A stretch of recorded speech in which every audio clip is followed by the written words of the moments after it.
जिल्लत के निचले दर्जे पे पाकिस्तान क्रिकेट टीम को पहुंचा दिया इस वक्त हमारे करंट प्लेयर्स ने, मैनेजमेंट ने, बोर्ड ने, पीआर मर्चेंट्स और एजेंडा चलाने वालों ने। इससे ज्यादा इंसल्ट और बेइज्जती कभी फील नहीं हुई है इंडिया से हारने के बाद जितनी अभी हो रही है, क्योंकि वर्ल्ड कप का मैच हो रहा है, तिलक वर्मा आके बॉलिंग करता है, वो भी विकेट निकाल लेता है, रिंकू सिंह आके बॉलिंग करता है, उसने भी आखिर में आके सीधी बॉलें फेंक दी हैं। गौतम गंभीर ने ना पूरे तरीके से कोशिश की हुई थी पाकिस्तान क्रिकेट को ह्यूमिलिएट करने की, जिस लेवल पे वो कर सकते हैं।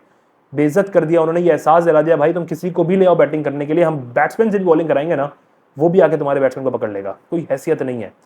एशिया कप के अंदर शिवम दुबे से न्यू बॉल करवा ली, यहाँ पे तिलक वर्मा और रिंकू सिंह आके बॉलिंग कर रहे हैं। जस्ट इमेजिन, वो भी आगे सीधी बॉलें फेंक रहे हैं, लेकिन हमारे शादाब और Abrar down the leg side pad पकड़ के रखे हुए हैं और रन लीक कर रहे हैं।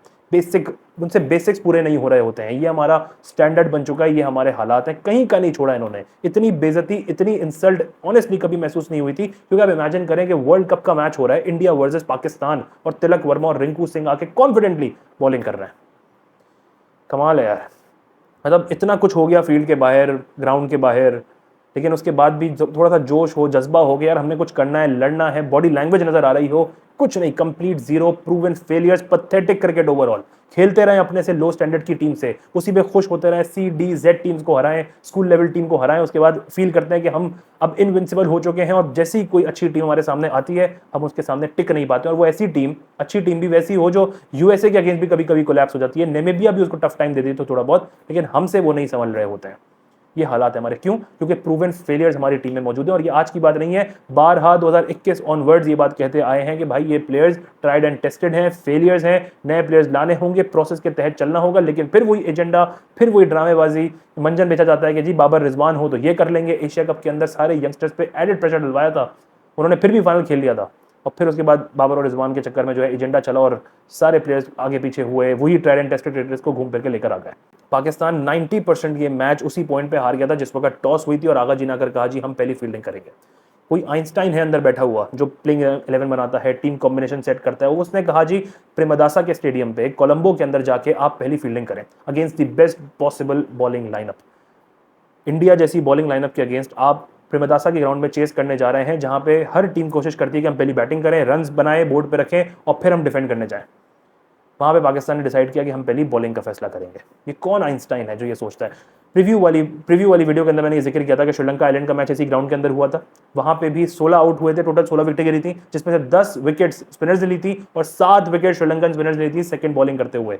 अंडर द लाइट्स बॉल ठीक ठाक टर्न हो रहा था। आज भी वही सिचुएशन थी, आपने वही करना था, पहली बैटिंग करनी थी, बगैर प्रेशर के बोर्ड पे रन्स लगाने थे और फिर डिफेंड करने की कोशिश करनी थी, क्योंकि आपकी स्ट्रेंथ बॉलिंग है, आपकी स्ट्रेंथ चेस करना नहीं है। जो टीम 147 रन चेस नहीं कर पा रही थी नेदरलैंड्स के अगेंस्ट, जो एक फ्लूक चला था फहीम का, उसके बाद फहीम को सबने अबू बना लिया था, वो टीम इंडिया के अगेंस्ट बेस्ट बॉलिंग लाइनअप के सामने कैसे चेस कर सकती है? सबसे बड़ा स्टूपिड और ब्लंडर था कैप्टन का। अब वो उसका अपना डिसीजन था या किसी ने पीछे से पिन करके भेजा हुआ था कि भाई तुमने पहली फील्डिंग करनी है। वो आइंस्टाइन का किसी तरह पता चल जाए भाई कौन बेवकूफ बैठा हुआ है जो डिक्टेट कर रहा होता है पीछे बैठ के। खैर पहली बॉलिंग की, आगा साहब पहली बॉलिंग पहला ओवर कराने आए, बहुत ब्रेव डिसीजन था, नो डाउट इस पर दाद भी बनती है। पहला ओवर कराया अभिषेक और ईशान किशन जैसे बैट्समैन के अगेंस्ट। अभिषेक को पहले ओवर में आउट करने के बाद हमने कोई एडवांटेज नहीं लिया, इंडिया के ऊपर कोई प्रेशर आने नहीं दिया। शाहीन शाह अफरीदी ने कहा तुमने मेरे रऊफ को ड्रॉप किया, अब मैं पूरी कसर निकालूंगा। बॉल 1 पे, पहली बॉल पे वो ईशान किशन से छक्का खाया उन्होंने, फिर चौका खाया, सारा मोमेंटम ब्रेक किया, कंप्लीट मोमेंटम जो है वो ईशान किशन के ऊपर और इंडिया की तरफ जो है वो शिफ्ट हो गया।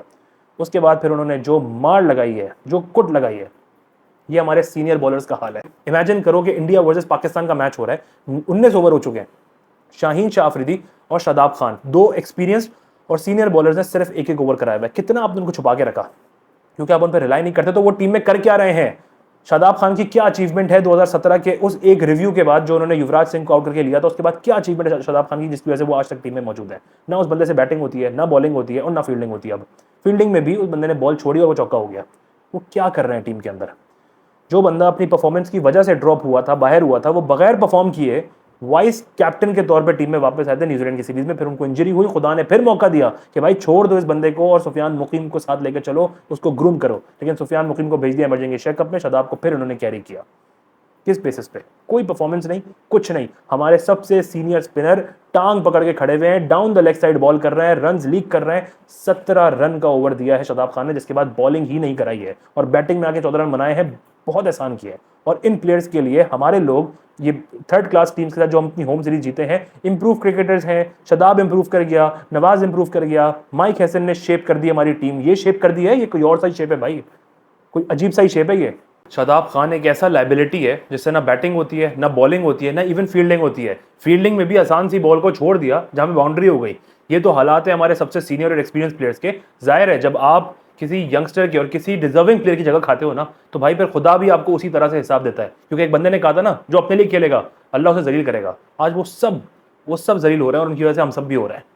Shaheen Shah Afridi 31 run in 2 overs. पहले ओवर में मोमेंटम खराब किया, पूरे गेम में ओवर नहीं करवाया, आखिरी ओवर में उसको वापस लेकर आए, उसने फिर सारा मोमेंटम शिफ्ट कर दिया। थोड़ा सा बीच में पाकिस्तान ने कहीं ना कहीं गेम में वापस आने की कोशिश की थी। बिटवीन 9 to 17 ओवर्स, इस दौरान इंडिया ने सिर्फ 53 रन बनाए थे। इसके बाद 19th ओवर में 159 तक का स्कोर था। कुछ नहीं 5-6 रन का ओवर देना था, 16 रन का ओवर दिया है।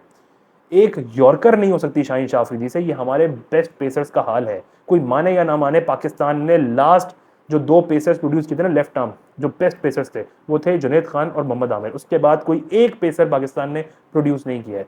हसरत होती है हर टीम की कि उनके पास लेफ्ट आर्म पेसर हो, लग्जरी होती है जब आपके पास लेफ्ट आर्म पेसर होता है। हमारे पास एक है, उससे आज तक इंप्रूवमेंट नहीं हुई है। 8-9 साल हो गए, 1% चेंज उसके अंदर नहीं आया। गुस्से में बॉलिंग कराते हैं, वेवर्ड लाइन और लेंथ है। कोई ये तस्वीर दिखा दे शाहीन शाह अफरीदी को कि आपने राइट एरियाज पे हिट करना होता है। हार्दिक पांड्या ने पहली बॉल से स्विंग करना शुरू कर दी थी, उसके बाद वो सिर्फ एक एरिया को हिट करता रहा, उसको विकेट मिली। बैट्समैन खुद फ्रस्ट्रेशन का शिकार होता है और वो आपको विकेट देता है। आपने बस पेशेंस लेवल अपने अंदर रखना होता है, गुस्सा, वेवर्ड लाइन और लेंथ ये सब नहीं करना होता। और शाहीन शाह अफरीदी से आज तक ये नहीं हो रहा है। Absolutely brainless bowler. मतलब इस बंदे ने कहीं पर भी स्टेप अप करने की कोशिश नहीं की है कि भाई रिस्पॉन्सिबिलिटी लेकर हम कुछ कर लें अपनी टीम के लिए। जहां मोमेंटम हमारे पास होता है, शाहीन शाह अफरीदी, हारिस रऊफ, नौसीम शाह, ये सारे आके मोमेंटम सबसे पहले अगली टीम को पकड़ा देते हैं।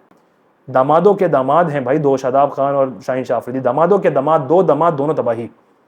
पैथेटिक बॉलिंग थी ओवरऑल। थोड़ा बहुत पाकिस्तान ने बीच में हल्का फुल्का वापस आने की कोशिश की, तो इन्होंने आके आखिर में गेम खराब कर दिया। Abrar Ahmed was very very expensive. Agha की कैप्टनसी भी बहुत बुरी थी, जिसमें अगर उनके पास मौका था कि वो 5वें ओवर में आते, 2 ओवर अच्छे कराए थे आगा ने। भाई 1 ओवर और करना था जब आपके सामने 2 लेफ्टी खड़े हुए थे, तिलक वर्मा और ईशान किशन। क्यों नहीं कराया ओवर? और कुछ नहीं, विकेट मिली थी तो उस्मान तारिक को इमीडिएटली लेकर क्यों नहीं आ गए थे भाई? आप अपने ट्रम्प कार्ड को कब यूज करते हो? जब अगली टीम के ऊपर इमीडिएटली प्रेशर आ जाता है। आपको विकेट मिली, ले आते उस्मान तारिक को। 10 ओवर तक उसको छुपा के रखा हुआ था। समझ से बालातर है। 175 रन जिस वक्त बोर्ड पे लग गए थे ना, तो 99.99% पाकिस्तान ये मैच हार चुका था। 90% टॉस पे, बाकी का 9.99% पाकिस्तान फर्स्ट इनिंग्स के बाद हार गया था। मुझे कोई होप्स नहीं थी, अनलेस कोई मिरेकल हो कि फरहान और साइम ये मैच को जितवा दें, लेकिन कोई उम्मीद नहीं थी। 175 आपने उस पिच पे लगवा दी जहां पे 150 160 होने चाहिए थे। 170 प्लस कुछ भी हो वो बोनस है यार, अगली टीम के लिए विनिंग टोटल है वो ओवरऑल।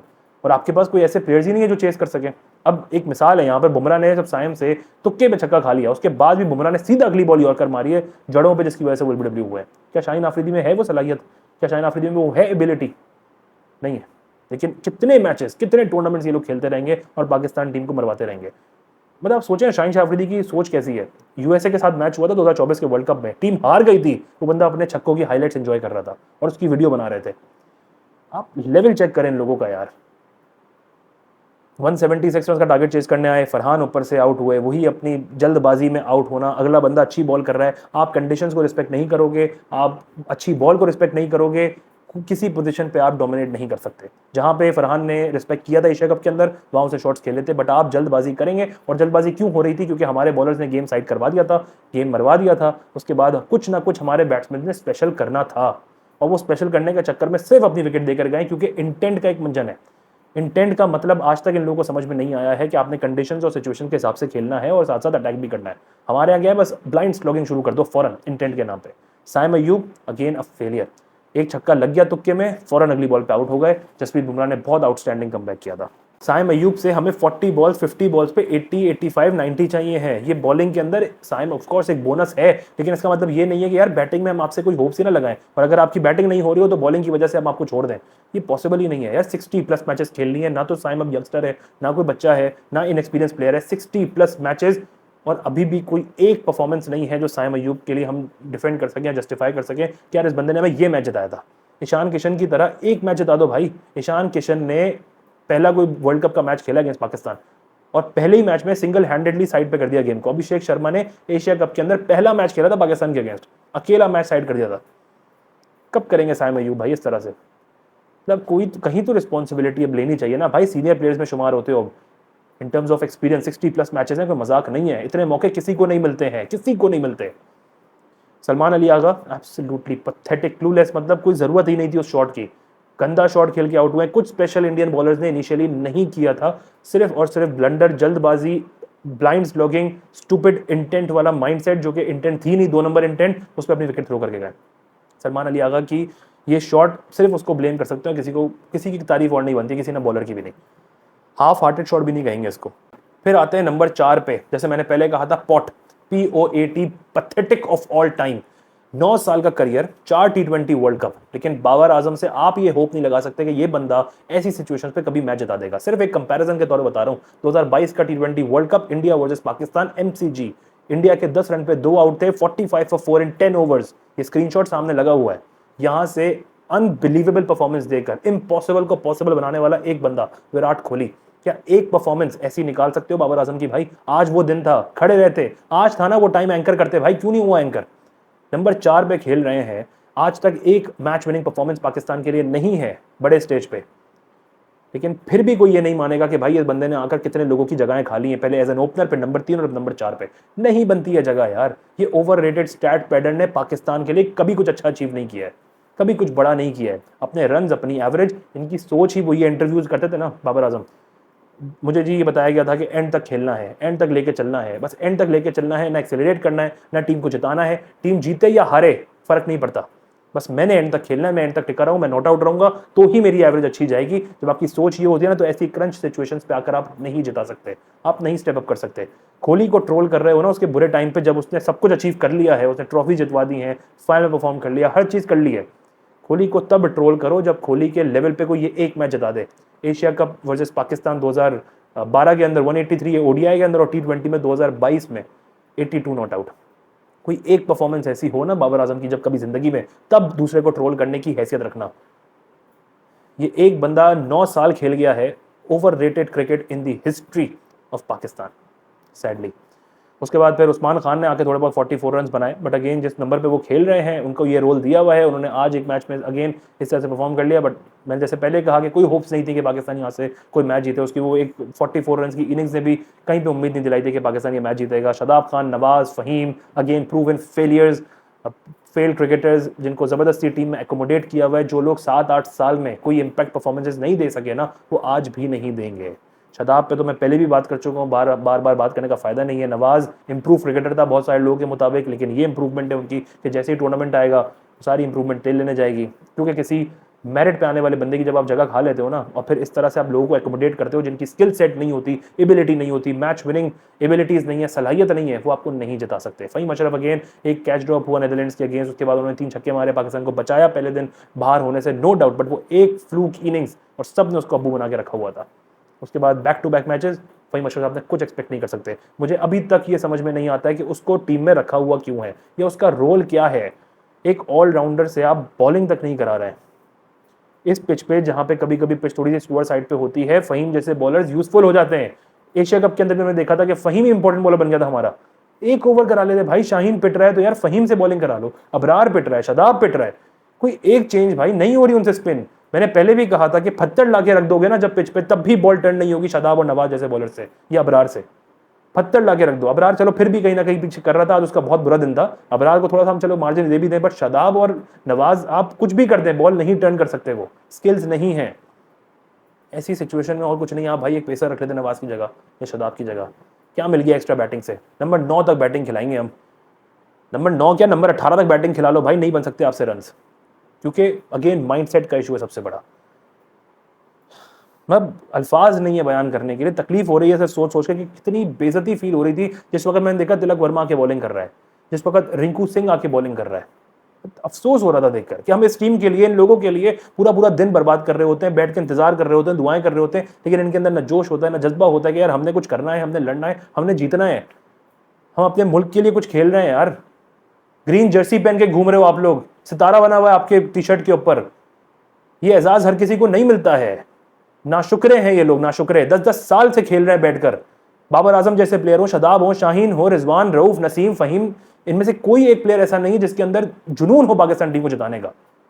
टी शर्ट पहन ली, पैसे कमा लिए, ऑडी खरीद ली, अमीर हो गए, बस बहुत है, हमारी जिंदगी बन गई है। हम अब लोगों के हक मारेंगे, हम उनकी जगह उनको नहीं देंगे, हम कब्जा करके रखेंगे, हम यंगस्टर्स को मेरिट की धज्जियां उड़ाएंगे। हम पीआर मर्चेंट्स बिठाए हुए हैं जो एजेंडा चलाते रहेंगे इनके लिए। एशिया कप के अंदर हर यंगस्टर के ऊपर एडिट प्रेशर बनाया था। हसन नवाज की गलती होगी ना, वर्ल्ड कप में पाकिस्तान हारा है, हसन नवाज की गलती है कि इंडिया से हम हारे हैं। हसन नवाज की वजह से अक्षर पटेल ने बाबर आजम को आउट किया है। नंबर 4 पे हसन नवाज ने आगे खेलना था, लेकिन यहां पे एक ओवर रेटेड स्टैट पैटर खेल रहा था जिसने अपनी विकेट थ्रो की है, वो नहीं जिता सकता कभी भी। लेकिन उसके फैन बैठकर उनकी ऑडेसिटी है कि दुनिया के हर प्लेयर को ट्रोल करेंगे, यंगस्टर को गालियां देंगे, फरहान को गालियां देंगे, हर प्लेयर को गालियां देंगे, कामरान गुलाम को गालियां देंगे कि क्यों रिप्लेस किया हमारे बाबर को। लेकिन मजाल है कि वो खड़े होकर कभी मैच जिता दे।